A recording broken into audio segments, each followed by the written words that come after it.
I wanted to share a little bit about my past and tell you guys that I totally understand what it means to be forced and lonely.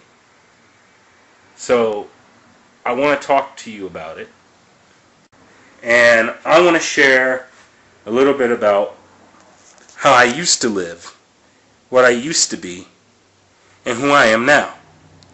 And the reason why I want to share this, guys, is because you probably want to know a little bit about my childhood. So, how did I get to where I am now, to being in this small, confined space apartment all along? I will tell you everything and how it started out. First off, when I was 8 years old, alright, I was just one of those kids who would talk to themselves, who would play by themselves, and didn't really do any or little interaction with other people or individuals my age.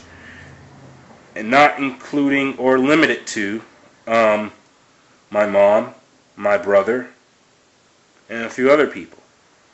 I was just one of those isolated kids. I would isolate myself from other people. When I was in school, alright, I was in special ed. Because apparently my mom thought that I was a slow learner, so she placed me in special ed during my entire elementary school career.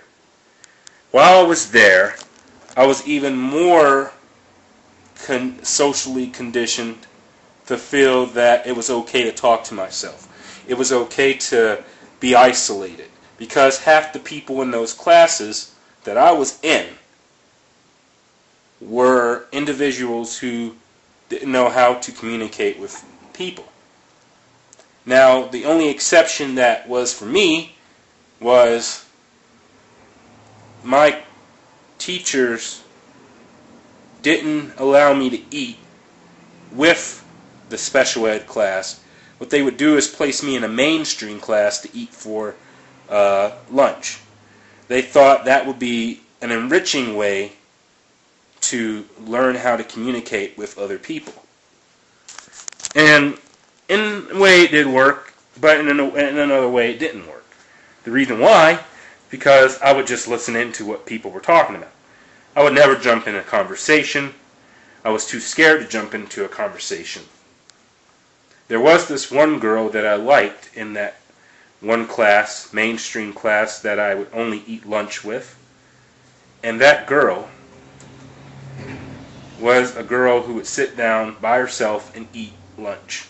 But I was always forced to eat with a mainstream class, but I would have classes with special ed students. And this would apply for any day and every day. I mean, every day I would go on the bus and I would sing to myself and look out the window.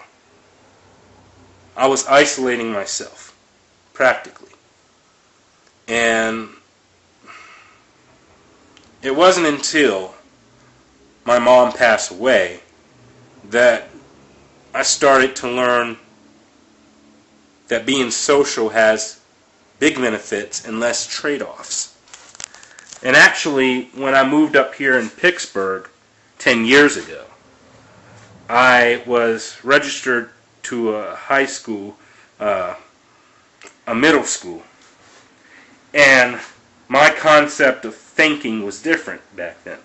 Back then, I thought that in order to make friends, all you have to do is be in a classroom. That meant that if I was in a classroom, the people in that classroom, my classmates, would automatically be my friends. But later on in life, after middle school, I discovered that just because you have a class, just because you're in a classroom with other students, doesn't mean those other students want to be your friends. In fact, those other students may not even know you beyond just being a student. They just may know you just for being a student. You would have to know them gradually over a period of time, hang out with them, hang out with their friends, in order to actually be considered friends. And I thought that just because of being in a class, that would no. And I learned that the hard way when I was in high school. Because in high school, I learned that, the people who I would consider my friends were just classmates. And they would just ignore me. They wouldn't hang out with me. They wouldn't sit with me during lunchtime. And then I started realizing that I don't have real friends. It wasn't until my sophomore year that I learned how to communicate with other people, to an extent. And I met some really cool people, too, who are my friends till this day. They're just in different states. I learned how to be friends with them, and they got me into some awesome activities that I would extend on from my past childhood. Like, for example, when I was 8 years old, 9, 10, 11, I was into Pokemon. I was into some of these other things like Sailor Moon. But a friend of mine's got me into more anime. And I started realizing what anime was actually, and I started getting more into it. And, through these people, I had a connection, a network, and I was able to communicate with people. But just because I had a few friends in high school didn't mean that I was an awesome, badass guy. To be honest with you, my true force loneliness was from the time I was a child to, I think, my mid-high school years. And even though I had more female friends than I had male friends, and even though I had these love triangles going around with other people that I didn't even know would like me, and even though I had at least 2 girlfriends throughout my whole entire high school career, I still felt lonely. And half the friends that I would hang out with, I would only hang out with in after-school activities. They wouldn't come to my house. They wouldn't associate with me. There was a rare occasion when I would hang out with my good friend and now ex at her house, and I only did that a few times. And there was another friend of mine who I barely talked to anymore, who was good friends with me, and I would hang out at his house because he lived a few blocks away from where I lived. And of course, I learned over time how to communicate. And high school taught me that very well so. But I still felt like a loser. I didn't fit in. I wasn't like the thugs. I wasn't like the bad boys. I wasn't like the emo or gothic or punk rock people. I was just my own person. And I was trying to fit in on my first year of high school by dressing up like a thug, like dressing up like a nigger. But I learned how just to be myself and got comfortable with it over time by hanging out with friends that I could actually consider friends or to be friends. From then on out, I learned. But here I am, 6 years later after 2006 of graduating Taylor Autodice, the same school, by the way, in the same year that Wiz Khalifa graduated. And a lot of people don't believe this, but Wiz Khalifa, the guy who made the song Black and Yellow, was in my same graduating class of '06. A lot of you guys wouldn't believe me, but look it up for yourselves, and maybe you will one day. But, 6 years later, here I am in my own apartment, all alone. I have a girlfriend. I have a few friends I can count on my hand. But I'm still true forced lonely. Because no one wants to get to know me. No one cares to want to know me. I took 3 years of community college. I had some fine-ass looking women come up to me and they wanted to hang out with me. They wanted to actually get to know me. One of them was so shy that they were stuttering when they were talking to me once. And these are fine-looking women. I'm not talking about these okay-looking girls. Okay? But at the time, I had a girlfriend.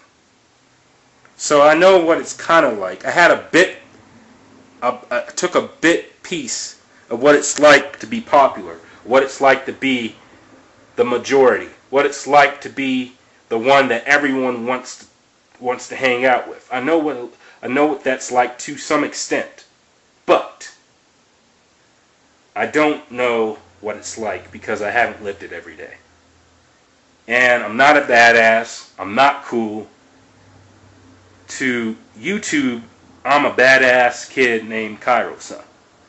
But in real life, I'm just someone named Kyle Smith who has a job, who's working full time, who's barely making it in the world. Reality is, I'm just Kyle Smith. And this is my true force loneliness life. A life where you barely get to hang out with friends every day, where you have to work night shifts, where you're sitting there playing your PS2, and you don't even have a PS3, an Xbox 360, or a Wii. I just have a plain PS2. And someone who just has a netbook. This is my life, ladies and gentlemen. This is what I do. Alright, my mom's dead. My sister kicked me out of her house a year ago. I mean, me and my sister are cool now, but still, she doesn't have time to visit me every day. Her kids don't. And most of my family members are out of state. My brother's homeless in California. Alright? One of my best friends, who used to be a good friend of mine, is homeless in California. I'm just alone, man. I don't have the luxury I had when I was in high school, or when I was at CCAC Community College of Allegheny County, out here in Allegheny County in Pittsburgh. This is the life that I live, ladies and gentlemen. So, with that said, alright, and by the way, I don't have a father, because my father didn't give a fuck about me. And this is Cairo's son, or Kyle Smith. Thanks for watching. And God bless.